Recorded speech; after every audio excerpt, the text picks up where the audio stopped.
Hello and welcome to the Career Success Podcast. I'm Jason Connolly. If you're a regular listener, it's great to have you back, but if you're new, a big welcome to the show. In this series, we speak to the biggest names in business all across the globe. We talk about their career stories, the lessons learned, how they overcome challenges, and what success habits they practice. This is practical advice to help you in your career. If you have a passion for business, then this is the podcast for you. In this episode, I'm delighted to be joined by Josh Boone from Ohio in the US. Josh is an advisor, strategist, consultant, former owner of an award-winning seven-figure marketing agency, and host of the Josh Boone Show. Josh, thanks for joining me. Thanks, man. Happy to have a jam session with you. Oh, thank you. So tell us about you, Josh. The intro, short and sweet, but very interesting. Oh, man. So I've been in the industry for 18 or so years now. I got started a long time ago. I grew up in the tree industry. My dad has a tree service, and I was always kind of into design, and I just got into graphic design and then web design, and I wanted to have a website to build. I was learning HTML and CSS back in the day, so I'm like, what, I'm gonna build my dad a website, and so I built him a website, and it was really cool, and then I'm like, okay, well, how do I get people to this website? And, this is back in the wild, wild west, like early 2000s, where no small businesses around here really in Dayton had websites at all. So I started looking into the early days of SEO, and then next thing you know, he's showing up for everything, firewood, tree service, tree trimming. And it's just, there's multi-million-dollar tree companies that are nowhere to be found, and he's right there at the top, and his business just started booming. And I was just like, oh, there's a lot of power here. This is very valuable. So then his small business friends, HVAC people, plumbers, whatever, started asking me to help them with it. So next thing you know, I'm 13 years old and I've got a freelance, internet marketing business. And then, so I started, building these websites for small businesses. And then I'm like, well, I'm going to build my own websites on whatever my interests are. And I started doing that, and building up a following, and having these communities. But then I'm like, okay, well, this is costing me money. Yeah. How do I make money from this? So then I got into affiliate marketing, and then I started getting the ads, and next thing I know, like, I had a network of probably like 25 to 50, somewhere between there, like, websites that I was, had all these affiliate marketing stuff. I did that for a while. Um, and then I kind of wanted to work with more small businesses again. So I worked at an agency down in Cincinnati for about 6 months and saw everything what not to do. They were kind of just a really not ethical company. So I just decided, I talked to my dad, and he's just like, dude, why don't you just start your own thing? So that's what I did. I Wow. started an agency, and then it just kind of blew up. And 6 years later, we won awards. We were doing seven figures. We got really involved in our local community, and it was really, really cool. And go ahead.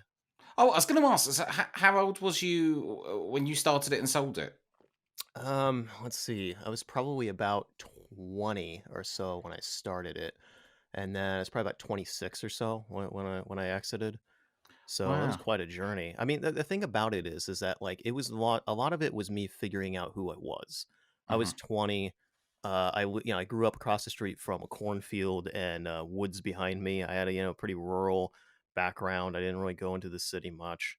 Um, so then I start this business, and we got employees. We had about it varied, but anywhere from about 12 to 14 people or so.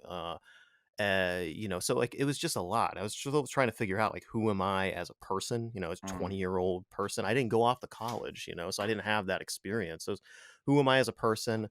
Who am I as a business leader? Who am I as a boss? Who am I as a friend to people? And then also, like I said, we got very involved in the community. Dayton here was, Rust Belt town, kind of like Detroit. So it was going through this, it used to have a lot of manufacturing here. The manufacturing collapsed, and then now it's kind of being built on small business, and we were very involved in that. And so I'm like, who am I as a person in the community? All these things were coming together, and it was a lot.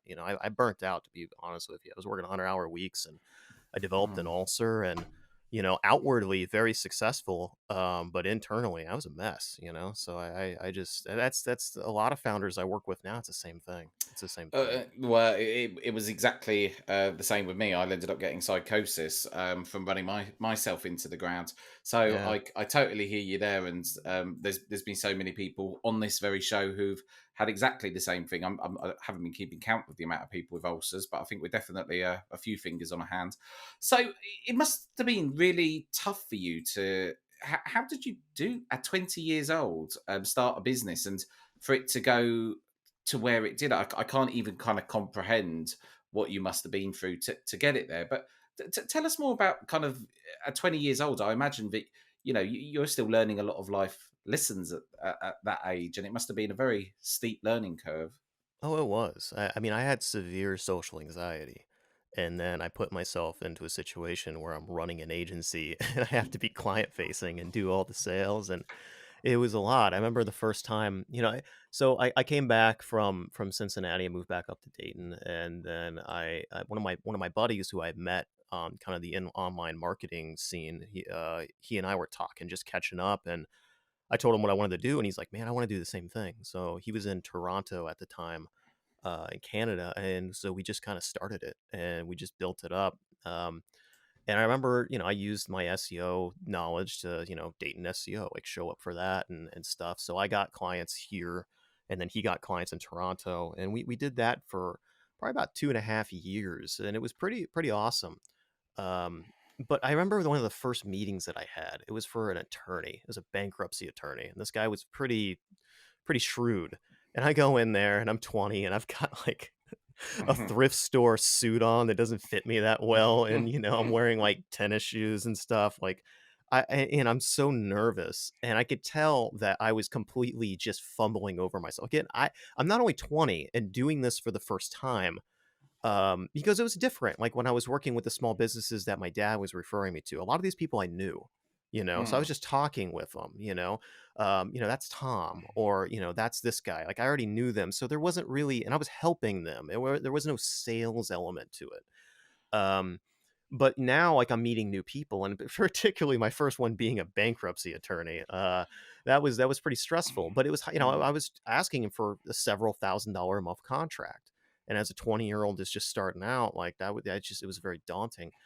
And I remember I went in there and I was just fumbling over myself. I was like stuttering and I just wasn't doing very well. And I could tell I just had this moment, this intuition where I'm like, okay, we almost wrapped the meeting up. And I'm like, I think I'm going to walk out that door and I'm not going to get this. And so that small business background where, going out on, I'm like 6, 7 years old, going out on tree estimates with my dad and seeing how he talked to people and how real he was. Like I just kind of leaned into that. And I just was like, hey, Tom, how are you feeling right now on this? Like, just real talk. Like, how are you feeling? Like, is this something you're comfortable with, or just speak to me? And he just kind of looked at me, and he just kind of leaned back a little bit. He's like, I got to be honest with you. The price is a little high. I could go with Fine Law, which is kind of like the juggernaut in marketing for attorneys over here in the U.S. He's like, I could go with them. They're comparable. I think you might give me a little bit more personal touch, but with them, it's a guaranteed success. And you're kind of young, and I don't really know. And I was like, what is a price point that would make you comfortable? And he told me, and it was about a third less. And I was like, all right, let's do it. And he said, Mm. okay, let me. I'm like, he's like, let me sit on this. I'm gonna think on this. I'll get back to you in about 2 weeks. And I said, all right.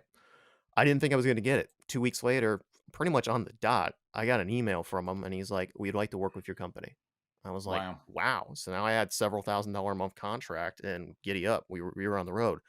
So, there was kind of that similar process where I remember even having my first phone call with him to catch up.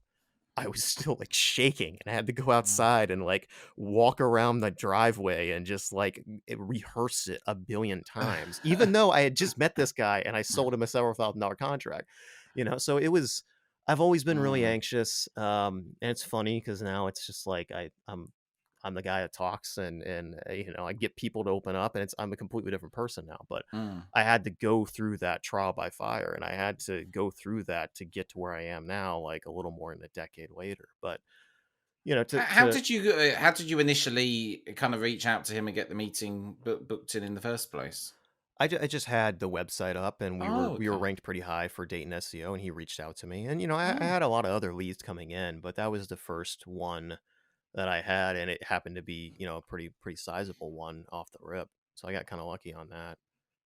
And so to, to then kind of grow this agency, you must have been taking on people who were considerably older than you, and that in itself, how did you kind of manage that as a 20-year-old? Did you have experiences of people, trying to treat you naively or not well? I'm guessing most likely.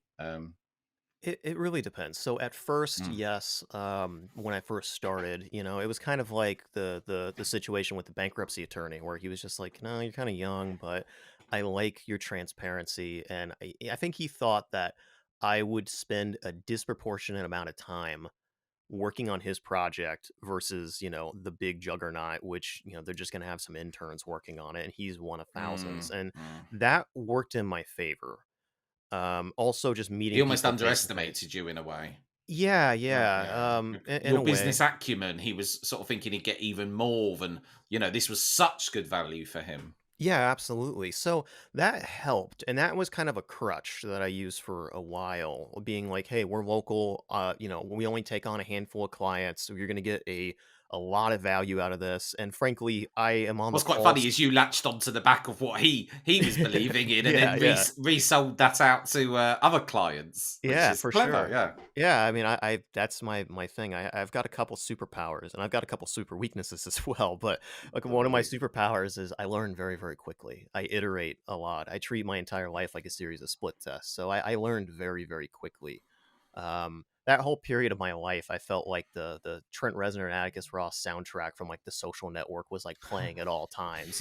Like I was just always just I had this kind of manic, like, okay, let's test something else. Let's test something else. But to answer your original question, it's like, yeah, I would say I had that for sure, and a lot. It actually at one point flipped and became an asset that we were so young.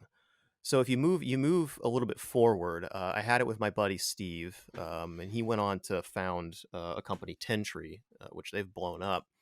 But him and his cousin started that. Originally, Ten Tree was just kind of a client of ours, and then that kind of blew up. And this is probably about 2.5 years into the first business, and I'm just like, man, go do that. It's blowing up. Like, go do that full time.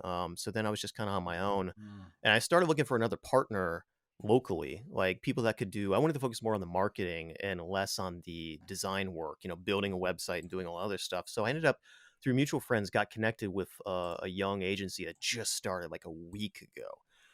I mean, really early stages. And I met with them and we just hit it off right away. And, they were all about my age, 20, 21, 22. One of them was a little older. He was in his late 20s, but he wasn't that super involved at the time. And so like we just kind of hit it off right away. And we started working on a couple mutual projects and I was kind of mentoring them. None of them had any business experience and I had a couple years doing it on my own as an agency, and then I freelanced for a long time. I grew up in small business, so I had a lot more business experience. So I kind of mentored them for a while, and then we just merged, and that's when things really blew up. And we scaled really quickly. We started taking on within a couple months. We were hiring employees, and the thing Mm. is that we self-selected. We wanted people that were like us, because we were running everything very different. Everybody was in their 20s. Everyone was young.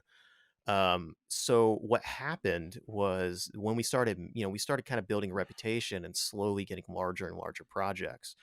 And that's when we started meeting people that, the whole, oh, you kind of, I remember sometimes we had people come in and be like, you're my grandson's age, you remind me of my grandson. And they're Mhm. entrusting me to do all their marketing, but what happened was that social network thing, that was in that post, Zuckerberg world where now it was in the zeitgeist where, these young millennial kids are, on the pulse of tech and you got to take them seriously. We leaned into that hard. Like And that's really interesting as well because it was kind of people were waking up to that, and there was a yeah, lot of casualties during that era of businesses not doing it. So it kind of, I guess it must have. It was a really nice kind of point in time for you to pivot off the back of. for sure. And we totally leaned into it hard. We kind of labeled ourselves as like the social network meets Mad Men. We were kind of like baby Don Drapers and we wore suits and stuff. And I think the suits was definitely part of it was kind of like our shtick. the kind of environment. Me and my business partner wore suits, and everybody else, it was like, Google, like everyone was wearing t-shirts, and we had a foosball table and whatever. So we kind of Why had did you that. wear suits? Why didn't you go with the grain of the rest of the culture? um I gotta be honest with you. It was a crutch. It was something Mm. that I think we romanticized. That was when Mad Men was, a big thing, and I think we fancied ourselves, like I said, as baby Don Drapers, and I think that it was kind of a crutch because nobody else around here was doing that. So like, Right. hey, we're gonna be the young kids, and I felt more confident in a suit. Looking back, it's like now it's like even if I go speak at a conference, like I'm wearing a jean jacket and jeans and like, a lot of time military boots. Like Mm. I don't I don't care anymore. And it's like that's what people really resonate with now. Mm. But at the time it made me feel better.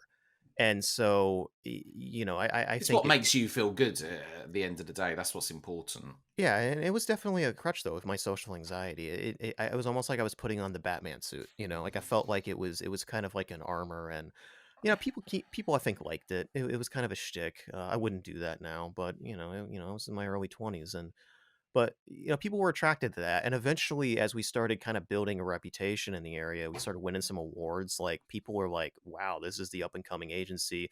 These kids, grew up with, social media, and they grew up with, digital, and people came to us because they're like, "These other agencies are older. They're old white dudes, we want, you're on the pulse of this," and it became an asset. It really did. Mm. Some people didn't like it, but those weren't our customers.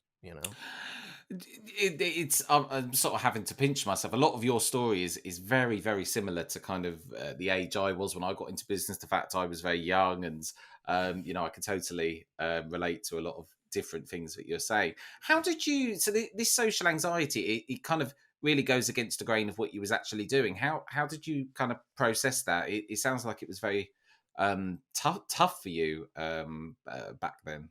I wasn't processing it well. I wasn't Right. processing it well at all. I tried to hide it, and I think I Mm, did a decent enough job, but the people that were close to me definitely saw through it. And some of my clients that had been around with me for a while definitely saw it. I mean, my coping mechanism was, um, basically just a lot of alcohol, if I'm being honest. I was a functional alcoholic. The thing is like I grew up and my dad was alcoholic, and I knew what actual alcoholism was. mm. I was like a social alcoholic or whatever in a way. Like it was a crutch, but I could and did stop. And I know a lot of people like to say that almost to downplay it, but really, like I could have stopped, and it almost in a way made it worse, because I had the Yeah. ability to Mm. throttle back, but I didn't, and it was easy to do, man, because with us, our shtick was, hey, we're like the Google of Dayton and stuff. You come here, we'll have a beer over lunch, and we'll talk about your Yeah. marketing. We actually had people that started hearing through the grapevine that you could come and drink on the job with us. And so some like Yeah. marketing managers or marketing directors would actually pick us just because they just come and hang out with us. And so like that was the thing. Like it was so easy to do, hey, 12 Mm. o'clock comes, we got a lunch meeting with one of our clients, let's have a beer. Mhm. Okay, then we got an internal meeting. My thing was I would always make old fashions or cocktails for people. You And they have are that. strong. Oh They're yeah. not a weak drink either. Yeah, yeah, and then we'd have more meetings in the afternoon, and then like we would either go, Mm. either me and my business partner would go get dinner and have some drinks, or we go out to some local community event or some networking event, and then usually after that, we would go back to one of our Mm. houses or go back to the Mm. office and just kind of brainstorm, and then sometimes I go out and see my friends play a show or something as I'm trying to unwind, and like it was just there was drinks. It wasn't like we're sitting there and I'm on a bender. Like it was Yeah, just you're not doing a casual. bottle of vodka a day, but Yeah, you could even identify at that time that you it was a you know lot. you was falling into an unhealthy habit, which I can relate to again, Josh, because I've fallen down that exact same pit hole. And I think you made a really interesting point. You said that at any time you believed that you could stop, but it was almost that belief that you knew you could stop, which was allowing you to carry on. Absolutely. And the thing is that it was so ingrained in everything. It was hard. Mm. It was hard not to. And it sounded like you'd built a kind of business culture that was built around it. So even when you knew it wasn't right, I can imagine that the clients were kind of coming there expecting that, and then that was again, fueling the problem. Yeah, for sure. And like part of it was also it was a part of my identity as well as an individual. Like my whole thing was like, oh, nobody can drink me under the table kind of thing, but I can do it like in a suit and drinking a Manhattan or something. Like it was just this weird, like, again, it goes back to I like to fancy myself as this, young Don Draper type, and it was that was a part of me. It was definitely a part of me, but it was like an alter ego, and it wasn't me, and I was wearing that as a Mm, mask for sure, and as a coping mechanism. But yeah, I mean, you're right. It made it really hard because clients would come in and kind of expect that, and it wasn't even like, oh, this isn't as advertised. It's just like, hey, Brian's coming in, and Brian and us have a glass of whiskey together, and that's kind of our thing. And if I say mm, no, I don't want to have a glass of whiskey, then he's going to feel weird not having a glass of whiskey, and the whiskey helped. It loosened yeah, him up, and we just sat there, and it turned it more into a conversational thing. So I did find myself kind of getting into it. At one point I developed an ulcer, and I was just it was pretty bad. My health started taking a hit, and kind of where I started facing the reality, knowing that I couldn't do this anymore, was when I actually developed that ulcer, and I had to go on the brat diet, which is bananas, applesauce, rice, and toast for like basically a year, and I couldn't drink because it was just like battery acid. Like it was really painful. um so I really wow, couldn't drink, and it was weird. Like on one hand, it gave me an excuse, like, oh, I'm having severe stomach issues, I have an ulcer right now. People were understanding, but also I think people around me, that facade of like, hey, I have it all together, really started cracking because I started losing a lot of weight. mm, And like mm, right now, I weigh 135 pounds, which is pretty. I'm a pretty small dude. I weighed like 110, 105 pounds. I mean, I didn't have much weight to lose, and mm, it was mm, bad. Like I just started looking bad. My eyes were like hollowed out, and I remember at one point I used to put on Cetaphil, which is this kind of this like moisturizer you put on your face, and it kind of like makes your skin a little warmer. And that's not why you use it, but I just started putting that on every day just to give my skin some color so it wasn't pale. Like it wow, was. wow, I was not doing well mentally or physically, but I kept pushing through, because I thought that that was weak, and I thought that I had to do it, and the work became a distraction from me not dealing with my problems. How did you kind of get through that time? Because obviously the pressures from the business weren't necessarily alleviating. If anything, they were. I imagine they were probably, it was intensifying it as it continued to grow. Oh, for sure. I mean, it was a problem. I kind of reached a point where, um, it was actually kind of funny. It was David Bowie dying that kind of woke me up because I saw him. He got cancer, and he probably, I don't think it was terminal at the time, but he had about 18 months. And, you're a 69-year-old man, you get diagnosed with cancer. It's pretty severe. You're probably thinking this might be it. So he spent the last year of his life working on, his album Black Star, and then he did a musical, and he always wanted to do a musical, even back in the 70s. And he tried a couple times, it just didn't work out. So he did that for him, and then he wrote this, what I think is like his magnum opus, and it's this amazing album. And then he released it on his birthday, and then 3 days later he dies. I mean, it's almost biblical. It was Mm, just amazing. So I see that, and I'm a huge David Bowie fan, and I see that, and I'm like, man, what that dude went out on his terms. He had this mm, amazing life. He went out on his terms. And I just kind of asked myself, what would I do if I had a year left to live? Because that's what he did. So now I'm asking myself that. And at first, it was just kind of a quick passing question, but then it kept lingering with me, and it was eating at me. And I didn't know why at first. And then I sat with it long enough, and I'm like, I'm not happy. Like, if I had a year left to live, I got diagnosed with terminal cancer. Um, what would I do? And the answer was I mm. would certainly not be doing anything that I was doing now. Like, I wanted to travel. I wanted to go on weird Anthony Bourdain-like adventures. I wanted to write. I wanted to go and experience the world and do all this stuff. And I just decided, like, I sat with it for like a month or two, and I just decided, okay, wherever I'm going to, whatever happens, like a year from now, I need to be doing something else.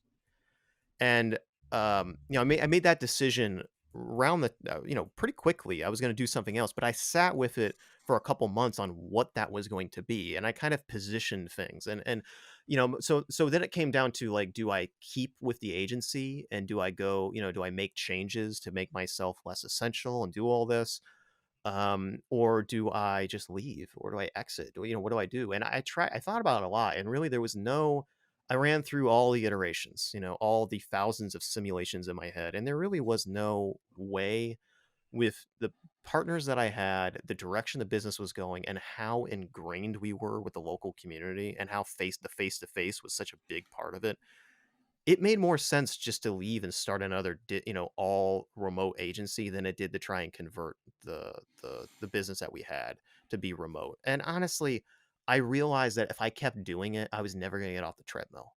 Like, I was never gonna get off the Mm. treadmill. So the only way I was going to figure my stuff out is by just having a clean slate. So I talked to my business partners and I'm like, "Hey, I gotta exit, either find somebody to buy me out or you guys buy me out. Like I I'm gonna exit." And so basically I spent the next 6 months making myself unessential, wrapping things up with clients, doing the transition, helping them onboard some people to take over my various roles. And then I, sold almost everything that I had. I put some stuff in storage, but I sold most things. I bought an RV and then I went off and traveled the United States for 2 years. Wow. And I found myself, it was an amazing time. And, that early 20s, where a lot of people figure out who they are, I kind of put a lot of that on pause and I took up this mantle of being a small business owner and all this other stuff. But now Mm. for the first time in my life, like I could just focus on myself and I When could you focus on things. when you kind of step back now and reflect on that time, what do you think it kind of really taught you? Oh, so much. So much. I remember when I first left, I I started experimenting and Tim Ferriss had this thing he called the coffee shop challenge, where to get people to get over their fears and to kind of get over the social constructs that we live in and realize that they're mostly made up. He said, go into a coffee shop, any coffee shop, doesn't matter, and then just like literally lay down on the floor for like 15 seconds, just lay down on the floor. I know. And he's like, "People might stare at you. It's okay. And then get up and then order something. And do not tell people what you did or why you did it. You can't go in there and be like, "Oh, I'm doing this challenge," or "Oh, I'm doing this TikTok challenge," or what. You can't do any of that. You just have to do it and then you walk out. And he's like, "What you're going to realize is that if you're a normal person and you order something after, they're not going to kick you out because you lay down for 15 seconds. And what you're going to realize is there's no repercussions to it. You The- might feel awkward, but that's it." So I started experimenting with that thought process, and I started every single time I would go into a coffee shop or a bar or whatever, I'm like, "I'm gonna try, these various David Bowie characters that I had." One was the Mad Men, side of me, the baby Mad Men, the baby Don Draper. Another one was, who my friends knew me as, much more vulnerable and much more real. Then there was this kind of Hunter S. Thompson side of me that was kind of manic and like, weird. And then there was the Anthony Bourdain side of me. I had all these various flavors of who I was. I called them my David Bowie characters. And I started just saying, I'm going to lean into that for the next day when I go into this town. Because when I go into this town, I don't know anybody. There is no identity and there's no stakes because some of these towns, I loved going into rural, small little towns on my way. I would take off roads, side roads, and I would take that and go into these little towns on the way to a bigger destination. And I would take my time. And the beauty of that is some of these places I will probably never go to again in my life, ever. So there was no stakes. There was no stakes. what did that going in as these different personalities? What did that kind of what was that demonstrating to you? Or what did you kind of what was the outcome from that? That the fears that I had were largely unfounded, and the constructs of who I was and how I interface with the world are just completely inaccurate. So it's interesting because when I came back to Dayton, my hometown, after the 2 years. And I came back a couple of times just to visit family and friends and stuff for short periods of time. But largely when I came back after 2 years of being on the road, I met up with some of my old friends and some of the, I'd see people, at local bars and stuff that I knew from the community. And they're like, wow, I heard you went on traveling. Are you back? Are you just visiting or what? And we're catching up. And sometimes I'd sit there and have like an hour long conversation with them, and they would open up to me and be like, you know what, man, you're cool. You're super cool now. And I got to be honest with you. I was kind of neutral or neutral negative on you before. You kind of seemed like a dick. You kind of seemed like you know, you kind of just seemed like you were not, you weren't outward. You weren't like how you are now. You were closed off. And that happened. A lot of people told me that. And the thing is that I was always this person, the person who I am now. I was kind of always this person, but I had all these layers of anxiety and overthinking that locked it in, and it didn't come out. So, going back to the RV trip, when I would go into this bar or this restaurant or wherever, this coffee shop, I remember one time, one of the first coffee shops I went into, and there was this girl, and she was adorable, and she was probably in her early 20s, and not much younger than me, and then she had a lot of acne. I had a lot of acne in my early 20s, but then she had, these scars, and I could tell as someone who had acne scars, I'm like, it probably bothers her a lot. And so, she makes my coffee, and I'm cashing out, and as I'm about to walk away, I just looked at her and said, "You're beautiful, by the way." And I started walking away, and her face just glowed, and she smiled, and she was just like, "Thank you." And then I just left. And I think the fact that I just said that, and there was no, I didn't sit there, "Hey, what's your number?" or whatever. I just walked away. Like, that meant so much to her. And I'm like, I would never have done that before. And that Mm, made such a mm. difference in her day, and it made a difference in my day. And when I would try these different things, like being different kind of, again, there's sides of me, but I would lean into that side totally. People liked me more. Like, I was never the person that I was very talkative, but I was never the person that would cold approach somebody or start a conversation or whatever. Even at like business networking events, I would always wait for people to approach me. And so, when I would go Mm. into this small town and I go to a bar and I would talk to the bartender, I'm making small talk. And they're like, "How's your day going?" And I'm like, "Oh, it's pretty good.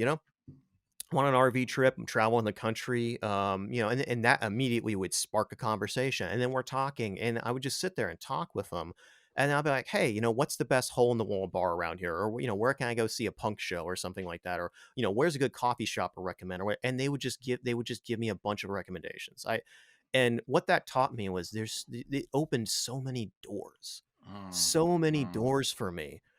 And I realized that, like, just by opening those doors before that, like, I would have went to a bar and be like, "Oh, my day's good, pretty good, man." And I just would have not said anything. And I just would have brought a pad of paper and just started writing and sitting at the bar by myself, being some sad panda or something like that. But instead, like, I realized there are all these doors all around me mm, at all mm. times that I can open and walk through. That's create these amazing rabbit holes that you would have never expected. And when I was on the road, I had so many amazing adventures and so many crazy things. And I would go into a town and within the next day, sometimes have like a whole social network. Like, I meet somebody, they take me to the favorite bar, they introduce me to their friends, they introduce me to bartender. That bartender says, "Oh, you should go across the street. Hey, Nick, the bartender's there. Tell him that I sent you." And then it just started this chain reaction. I had these amazing journeys. So you fast forward 2 years, and after I had that experience, I'm like, well, okay, I'm bored now. That's something that a lot of people don't talk about is after you exit. For me, I made a good amount from the exit. I could, basically sustain traveling and, having a good time for 2 years, but it wasn't like I can retire now kind of money. But, Yeah. I spent a couple months in the Keys, and you have all these retirees, and they're kind of miserable after a couple years because they're bored. And that's definitely where I got to. Like, I'm someone who needs a mission. And Mm, so I'm mm. like, well, what do I want to do? And I thought about starting another agency, but keeping it small and doing, keeping it small and being all remote and whatever. And I'm like, man, that's not for me. It's too much stress. And then I'm like, I'm gonna try being a consultant because I get to work with the clients. I get to help provide a lot of value, but I don't have to do all the work. And I can pick and choose more the clients that I work with if Mm. it's just me and I keep it Yeah. small. and it's so interesting because I kind of I saw going all the way back to my dad having the tree service. He kept it really lean. He would sometimes bring on help as needed for projects, but he never had any employees. He kept it small. And growing up, I Mm, always thought that that was kind of dumb. I'm like, because he had opportunities. He had a lot of opportunities to scale his business. He actually had someone approach him who had a crew and was like, I don't want to deal with the business side anymore. Like, how about me and my crew just work for you? He had so many opportunities, but he always said no. And I always kind of like thought that was dumb. But now looking back, mm, I'm like, nah, you had it right, mm. for how we are. And so when I started consulting, and I, right off the bat, the kind of serendipity, and the kind of cyclical nature, I started talking to my buddy Steve, the guy who was in Toronto that I started the agency with the first iteration of the agency, 10 years prior, basically. And he went off to found Tentry with his cousins. And I was just catching up with him as a friend, and I told him what I wanted to do, and he's like, "Man, we could use your help." And like, Yeah. boom, I was a consultant. So, but then, that turned Mm, into one thing. Then I got into the direct to consumer e-commerce market. I've been in e-commerce, like I had ran a couple shops myself, and I had worked with some e-commerce clients, but I largely was B2B prior to that. And mm, with him, I flew out to conferences with him. I went to Vancouver many times. He introduced me to a lot of other founders and people in the VC space. Next thing I know, I'm an e-commerce consultant. And then I started getting a lot of opportunities. And There's go sorry, ahead. carry on, carry on. I was gonna say I got all these opportunities, and then that social network soundtrack started up again. And I started getting all these ideas, and I started seeing all these ways it could scale, and I started seeing all these problems that were rampant throughout the Mm, e-commerce industry that I kind of had a unique perspective coming from, the SEO background, but more so mm, from the B2B background. The thing about e-commerce is most of the people that are e-commerce, grew up in e-commerce. They got their beginnings in e-commerce. I came from more of a B2B background and an agency background, and I saw working with all these different types of clients, so many strategies that could apply to e-commerce that these e-commerce businesses didn't even think of that could have been very disruptive. And I started getting all these ideas of how I could scale things and all. So then I started hiring people and that started to get very insidious. I started noticing my health was going down. I started mm, noticing that I was stressed out again. I started, and all these cycles started again. And it was a couple of things that all came together at once that kind of snapped me out of it. And one was my fiance, who I had met on the road. Actually, I met her in New Orleans, and then she came. She ended up coming up to Dayton for a while and then being like, I like it here. She moved up with me, and then, we got engaged and the whole thing. And the original plan was when I came back here to Dayton and I started consulting was I was just going to chill. I was going to take on a handful of clients. I thankfully could charge enough where I don't have to work a lot. I basically could work part time and pay my bills and be pretty comfortable here in Dayton. The cost of living is very cheap. So I was just going to work part time as a consultant, and I was going to write and eventually do a podcast. mm, Um, what instead happened was I went full blown into this consultancy, started scaling it, and then only just started the podcast in the last year. So 3 years went by Well, before I did what I really wanted to do. And mm, I realized that I thought when I was on the road that I had, kind of became this enlightened, Buddha type thing. And that was kind of vaguely true. I definitely became more enlightened, but I wasn't enlightened. And when I mm, started working again, I had to learn from the beginning. I thought all of that stuff that I learned on the road would just translate to the business world. It did not. I had to learn how to put governors in place, and I had to learn how to apply all those things. And that was the difficulty for 2 years. And then the second thing, aside from my fiance kind of being like, hey, you should probably throttle back, was COVID. Actually, I was mm, about to have I lost like $350,000 in sales in a week mm, when COVID dropped, just in that week, because of all my clients being e-commerce, and the supply chain got disrupted. So they're like, we don't even know if we're going to be able to fulfill any of our orders. Some of my clients actually were 6 months backlog. They had record sales, because some of them were actually in the work for home market, so they were doing amazing. The problem is they were 6 months backlogged on their supply chain. They couldn't even deliver anything, so all marketing just had to be put on pause because they couldn't take in any more orders. So all Mm. the like big disruptive marketing stuff we were going to do, they're like, we can't even handle that. All of our attention has to be just figuring the situation out. And that caused me to really take a step back and be like, what am I doing? And It, go, it's go ahead. funny how it made it got so many of us to reflect, and it's incredible that you found yourself in that situation. Absolutely. So, throughout the whole year, I essentially was just like sitting there thinking like, what do I do? I kind of had that same experience like with the David Bowie. Like when I had the David Bowie experience and I was like, do I leave my agency? I actually went into a little small town on the lake in Michigan, and I just went to the little little beach basically they had. I just sat there for a day and I just thought. I wrote down like, what am I optimizing for in my life? What would success look like? And I just sat there and really steeped on those questions, and then I found myself basically 4 or 5 years later asking myself those same questions again. I went down to Asheville, North Carolina, which is kind of like a little mini Portland in the mountains. um and I just kind of spent like a week down there, and I just kind of meditated on like, what am I doing with my life? What am I optimizing for? What would success look like? And if I had a year left to live, what would I do? And I kept coming back to the same thing over and over again. I would do my podcast and I would spend time with my friends and family, and I wasn't doing either of Mm. those. And Mm. so I'm like, I'm gonna pivot again. So I scaled back, had a couple employees, I helped transition them off. I went back to just being an independent consultant. I told myself I was only gonna take on a handful of clients at a time. I wasn't gonna do these big, huge contracts. I was going to just focus on helping people individually, or mentoring like their marketing team. I wasn't gonna take on these big, huge things. And then I started the podcast and I started doing that, and I just started taking a step back and then just enjoying my life again, and I'm happier now than I've ever been, you know. It's such a beautiful thing to hear.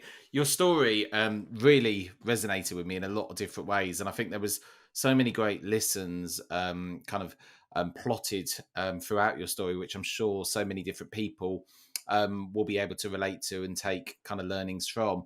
And thank you for telling it so beautifully and honestly. It's I was sitting on the edge of my seat and I could speak to you, Joshua, an absolute whole lot longer and delve into things in even more detail. Our time together has sadly always come to an end. But before we go, please tell us about your podcast and tell us about where people can go to indeed listen to it, or indeed to find out more information about you. Yeah, man. So the podcast is just the Josh Boone Show. Pretty pretty simple. You can find me on anywhere. Apple Podcasts, Spotify, anywhere you listen to podcasts. You can go to joshboone.com and find it there as well. And then if you got a online business, you want some consulting help, you can hit me up there. But honestly, the big thing is just just give the podcast a listen. It's kind of like my version of the Joe Rogan show. I have a lot of entrepreneurs on, and we talk about these kind of topics. Like, I really want to uncover why people do what they do, and talk about the mental health, and talk about the struggle, and Mhm. talk about these subjects, because I just don't feel like they get discussed enough. And so many, particularly younger founders and younger people, professionals, they really have imposter syndrome, and they hear Mm. the highlights, they hear the best ofs, but they don't. Finally, it seems like things are shifting. We're having more open conversations, so I want to Mm. contribute to that. So if you liked hearing me talk, check it out. Indeed, and I shall. It seems like we've got very similar transatlantic podcasts, but I do agree with you. I think social media's shone a light on that. It was probably partly responsible for people only seeing good news, but it's also been responsible for people actually speaking out. So, Josh, thank you so much indeed. If you do want to listen to Josh Boone's podcast, just head over to his website. Josh, thanks so much for joining me on this episode. Thank you so much, man. It was a pleasure. That's Josh Boone from Ohio in the US. I'm Jason Connolly. This is the Career Success Podcast. Until next time, goodbye.